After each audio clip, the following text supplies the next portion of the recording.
పట్టుకోవాలి సార్, కానీ కుట్ర ఎవరో నాకు తెలియదు సార్. ఇక బయటికి వెళ్ళిండు సార్. బయటికి వెళ్తే ఫోన్ చేయలేదు.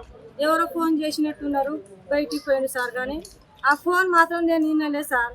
ఇక ఎవరితో కుట్ర ఉన్నదో మీరే పెట్టుకోవాలి సార్. నా భర్తను ఎవరో తేలకుంటే చంపేసి సార్, బాటలో పడేసి ఉన్నది. తమ్మునికి తీసుకుపోయిరట, ఫోన్ చేసిరట, ఎవరు తీసుకుపోయి ఫోన్ చేసిరట. ఫోన్ చేసినప్పుడే పోయిరట. పోతే అక్కడ దాకా తీసుకుపోయిరు, మళ్ళీ ఏం చేసిరో తెలియదు సార్. రాత్రి నుంచి ఫోన్ చేస్తే ఈమె వచ్చి చెప్పినప్పుడే ఫోన్ చేసిన ఫోన్ కూడా ఎత్తుకుంటలేడు సార్. ఫోన్ కూడా ఎత్తుకుంటలేడు. రాత్రి మా కొడుకు, మా ఇంకో అల్లుడు వాళ్ళు అందరు పోయి 2ంటికి రాత్రి దేవడారి వచ్చినావు సార్. చూసి వచ్చినావు. అయితే మడిలా తీసుకుపోయి ఇగో ఇక్కడ ఏంతోని కొట్టిర్రో అక్కడ పోయిన బాట మీద చూసిరట. చూసి అటు నుంచి వచ్చిరట. కానీ వచ్చేటప్పుడు మాత్రం దొరుకునో ఏమో అక్కడనే బాటకి ఎదురుగా కొంచెం సైడ్కున్నాడు సార్.